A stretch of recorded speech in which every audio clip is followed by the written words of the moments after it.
Hello everybody and welcome to this video. In this video I'm going to go through a concept of mine, an idea for a solar control computer, and I've been testing this out when I've had time over the past few months and I think this will work, so I thought I'd put together some ideas and explain how this is going to work and what this new project is, and hopefully I'll be able to record the project at various stages and show you what I'm getting up to. Here are my ideas. This solar control computer, I need something that will decide when to turn on and off the solar power. The issue is with solar, it's not always available.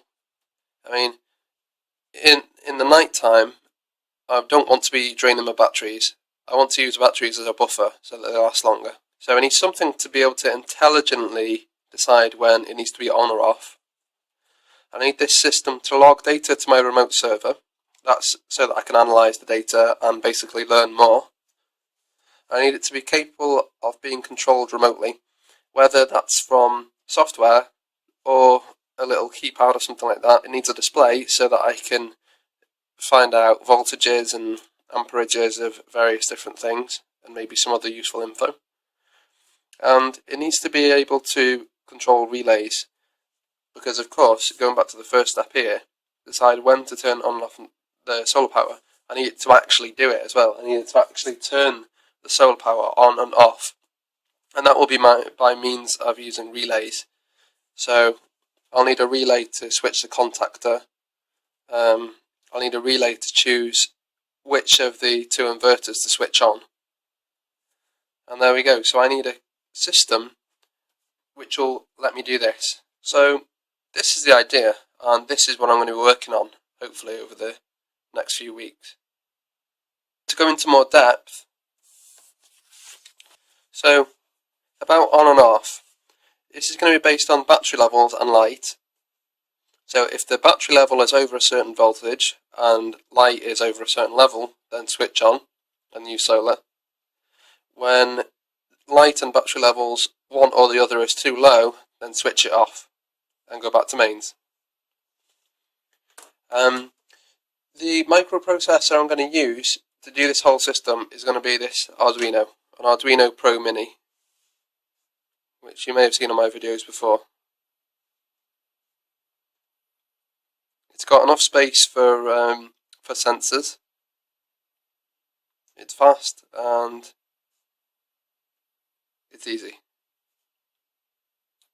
So I'm going to use that for the actual computer. Now, logging. So this needs to be done wirelessly. I don't want wires going from my solar shed to my router. So it's going to have to be done wirelessly.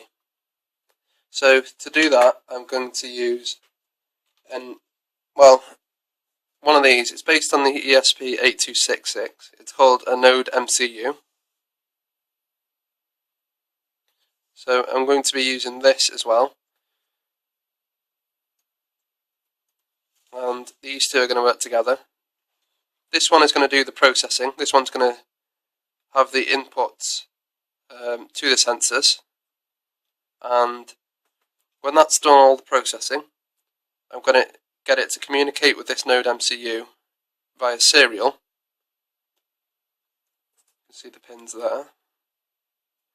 And this is going to be the thing that submits the data to my server. So I'll have both of those working together. There are a couple of issues which I'll have to go into another time, but one, for example, is that this is a 5-volt device. Although you can actually get them in 3.3, but this particular one's 5 volts, and this is a 3.3 volt module. So I'm going to have to use a voltage divider or something to level shift. Okay, but I'm going to be using those two. So the server will need some service to listen, so I'm going to have to program some sort of service on my server, and that will listen for data. When it gets the data, it's going to parse it and then store it in SQL Server, and I'm going to have a website which reads that data and displays it. Remote, right. I need to be able to control this computer system. I need to be able to, or specifically, I need to be able to override it. I need it to be able to, well, I need to be able to remotely switch it on or off. So I might want solar to be on, and I might want it to be off, so I may want to override it. So I'm going to need, well, a keypad or something like that. So something like this. I may be able to do something with it, so maybe you can cycle through the menu, go up, up, up, and then, I don't know, maybe right can be on or off or something, I don't know. But maybe use something like that. And also, it would be good if I had some software to control it too, so maybe a phone app or something like that, where I could maybe bring the app up and I'll have some basic buttons to say, you know, on or off. And you can just press the button on the app and it will turn it off, and maybe some, I don't know, maybe a status or something on the left, I don't know. But that's something I'm going to think about. And display. It needs some sort of display, which will probably be a basic LCD screen or something like that. I've actually got one of those, and I've got some on order as well. I've got different types. I've got the I think they're called OLED screens, the small ones. So I've got two of those on order, and I've got an LCD, which is one of the standard rectangular ones like that, which is backlit. It's got a blue backlight on it. So I could use that. And now, the sensors. So to be able to sense this data and get the data in order to make decisions and for me to be able to analyse it, I need to actually get the data. So to read solar voltage, I'm going to use a voltage divider. And solar voltage could be up to, well, about 130 volts, but I'm going to measure up to 150 volts using this voltage divider. Solar amperage, I'm going to use an ACS 712, which I may have one here. Yep, an ACS 712.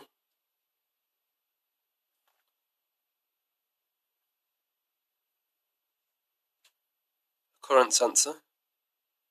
A Hall effect current sensor, actually. I'll be using a few of those. And solar amperage could be, I'm guessing, about 40 amps max. So I'll need a 40 amp sensor. Battery voltage, which is one of the most important ones, could be up to probably about 28. So if I measure up to 30 volts with a voltage divider, that'll be fine. Battery amperage, right, this is a slightly different thing, because this one needs to be able to measure a high amount of current, because the battery amperage, remember that the batteries are 24 volt batteries, and the inverters will be outputting at 220 to 50 volts. Essentially, this could be drawing a massive amount of current. So I think that's probably going to be about 120 amps, and the ACS 758 you can get to read up to 200 amps, so that should be plenty, so I'll use one of those. Load voltage, I'm probably going to have issues here, because this is AC, but anyway, I'll use a voltage divider, and this could be up to 250 volts, but maybe I'll measure up to, I don't know, anything above that really, 275, 300, something like that. 300 volts. Voltage divider. Load amperage, again, this is going to be AC, and this could be drawing, I think, up to about maybe 16 amps or something like that. I can't remember what my inverter goes up to, but if I say about 16, yeah. So I need a 20 amp ACS 712. Light, I'm going to do something a bit odd. I'm going to use a voltage divider, but put an LDR in it, in series with the resistors. Relays, I'll be using these standard Songle relays, just these things here. 5 volt, I think they're 5 volt, yeah, SRD05 VDC. So I'll be using those to switch the power to the contactors on and off. Relays to choose the inverter, yeah. So I'm going to need a few of these relays. I'll need one of them to switch the contactor between mains and solar voltage power. I use one to switch inverter 1 on and off, and I've got another inverter, so I use another one to switch inverter 2 on and off. Probably needs more thought, but we'll see how it goes. I've been looking through my collection of components and random bits. I've identified some devices that will be useful for this project, so here we go. There's the Arduino, which of course is necessary, and the Node MCU, which I'm also going to use, I know that for sure. I've got a step down switch mode regulator. This particular one is LM2596,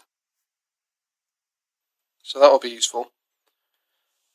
This is going to be powered from the battery, from the battery bank, which is a 24-volt battery bank, so I'll use this to step down to 5 volts. I've got one of these to go with that, and actually more of these for the sensors. I've got a switch and a small DIP switch. I don't know if I'll use that maybe for turning each device on and off separately. Some resistors for a voltage divider for communication, to act as a level shifter. I've got the UART device for programming both units. I've got some relays.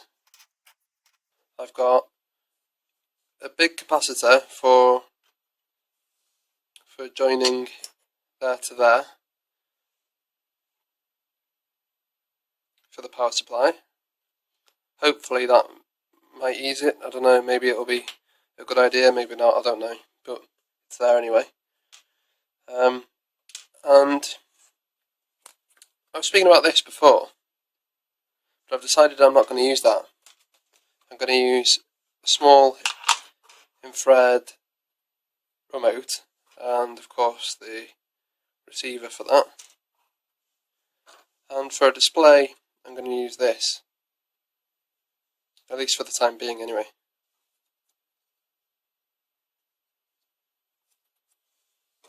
Okay, so they're the bits and pieces that I'm hoping to use for this project. So once again, thanks for watching. Bye!